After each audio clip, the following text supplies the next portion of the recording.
P C O D ಅಂತ ಒಂದು condition ಇದೆ ಅನ್ನೋದ್ರ ಬಗ್ಗೆ ಎಲ್ರಿಗೂ ಮಾಹಿತಿ ಇದೆ. ಆದರೆ ಪಿ ಸಿ ಒ ಡಿ ಬಗ್ಗೆ ಡೀಟೇಲಾಗಿ ತಿಳ್ಕೊಬೇಕು ಅಂತಂದರೆ ಈ ವಿಡಿಯೋಸ್ ನೋಡಿ. ಸೊ 10 ಜನ ಹೆಣ್ಮಕ್ಳಲ್ಲಿ ಒಬ್ರಿಗೆ ಪಿ ಸಿ ಒ ಡಿ ಇರ್ಬೋದು. 50% ಜನರಿಗೆ ಪಿ ಸಿ ಒ ಡಿ ಇದೆ ಅನ್ನೋದೇ ಗೊತ್ತಾಗಿರಲ್ಲ.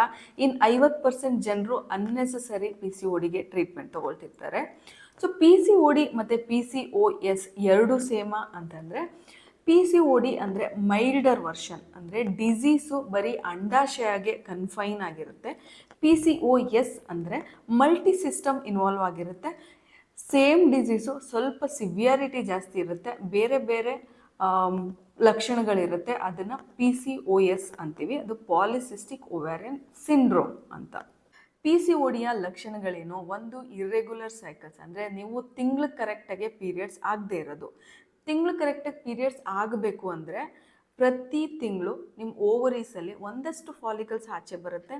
ಈ ಫಾಲಿಕಲ್ಸಲ್ಲಿ ಒಂದು ಡಾಮಿನೆಂಟ್ ಫಾಲಿಕಲ್ ಆಗುತ್ತೆ. ಡಾಮಿನೆಂಟ್ ಫಾಲಿಕಲಿಂದ ಒಂದು ಎಗ್ ರಿಲೀಸ್ ಆಗುತ್ತೆ. ಸೊ ಫಸ್ಟ್ ಹಾಫಲ್ಲಿ ನಿಮಗೆ ಇಸ್ಟ್ರೋಜನ್ ಅನ್ನೋ ಒಂದು ಹಾರ್ಮೋನ್ ಇರುತ್ತೆ. ಎಗ್ ರಿಲೀಸ್ ಆದಮೇಲೆ ನೀವು ಪ್ರೆಗ್ನೆಂಟ್ ಆಗ್ತೀರಾ ಅಂತ ವೆಯ್ಟ್ ಮಾಡುತ್ತೆ. ನೀವು ಪ್ರೆಗ್ನೆಂಟ್ ಆಗಿಲ್ಲ ಅಂತಂದರೆ ಅದು ಎಗ್ ಹೋಗುತ್ತೆ ಆ್ಯಂಡ್ ಸೆಕೆಂಡ್ ಹಾರ್ಮೋನ್ ಬರುತ್ತೆ ಸೆಕೆಂಡ್ ಹಾಫಲ್ಲಿ. ಅದು ಪ್ರೊಜೆಸ್ಟ್ರಾನ್ ಹಾರ್ಮೋನ್ ಅಂತ. ಅದು ನಿಮ್ಮ ಎಂಡೋಮೆಟ್ರಿಯಮ್ ಅಥವಾ ಗರ್ಭಕೋಶ ಒಳಗಡೆ ಪದರದ ಮೇಲೆ ಆ್ಯಕ್ಟ್ ಮಾಡುತ್ತೆ ಮತ್ತು ತಿಂಗ್ಳಿಗೆ ಕರೆಕ್ಟಾಗಿ ಬ್ಲೀಡಿಂಗ್ ಬರುತ್ತೆ. ಸೊ ಈ ಪ್ರಾಸೆಸ್ಸು ಪಿ ಸಿ ಒ ಡಿಯಲ್ಲಿ ಆಗಲ್ಲ. ತುಂಬ ಫಾಲಿಕಲ್ಸು ಆಚೆ ಬರುತ್ತೆ. ಅದರಲ್ಲಿ ಒಂದು ಡಾಮಿನೆಂಟ್ ಫಾಲಿಕಲ್ ಆಗೋಕ್ಕೇ ಪ್ರಾಬ್ಲಮ್ ಆಗುತ್ತೆ.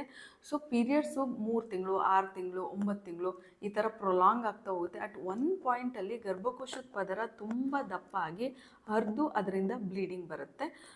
Second symptom hyperandrogenism. Androgen ಅನ್ನೋದು ಒಂದು male hormone. P C O D ಇರೋರಿಗೆ ಓವರೀಸು ನಾರ್ಮಲ್ಗಿಂತ ಸ್ವಲ್ಪ ಜಾಸ್ತಿನೇ ಆಂಡ್ರೋಜನ್ ಹಾರ್ಮೋನ್ನ ಉತ್ಪತ್ತಿ ಮಾಡುತ್ತೆ.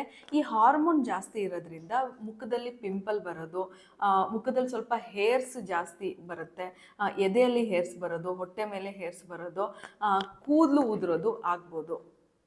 ಇದು ಕ್ಲಿನಿಕಲ್ ಹೈಪರ್ ಆಂಡ್ರೋಜನಿಸಮ್ ಬಗ್ಗೆ ಐಡಿಯಾ ಕೊಡುತ್ತೆ. ನಾವು ಬಯೋಕೆಮಿಕಲ್ ಹೈಪರ್ ಆಂಡ್ರೋಜನಿಸಮ್ ಅಂದರೆ ಬ್ಲಡ್ ಟೆಸ್ಟ್ ಮಾಡೋದ್ರ ಮುಖಾಂತರನೂ ಆಂಡ್ರೋಜನ್ ಲೆವೆಲ್ಸ್ ಜಾಸ್ತಿ ಇದೆಯಾ ಅಂತ ನಮಗೆ ಗೊತ್ತಾಗುತ್ತೆ.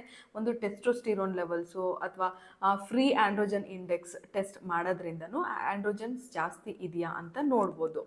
ಮೂರನೇದು, ಅಲ್ಟ್ರಾಸೌಂಡ್ ಮಾಡಿದಾಗ ನಾನು ಆಲ್ರೆಡಿ ಎಕ್ಸ್ಪ್ಲೈನ್ ಮಾಡ್ದಂಗೆ ಓವರೀಸಲ್ಲಿ ಜಾಸ್ತಿ ಫಾಲಿಕಲ್ಸ್ ಇರುತ್ತೆ. ಸೊ ಈ ಫಾಲಿಕಲ್ಸ್ ಇರೋದ್ರಿಂದ ಓವರಿ ಸೈಜ್ ಜಾಸ್ತಿ ಆಗಿರುತ್ತೆ.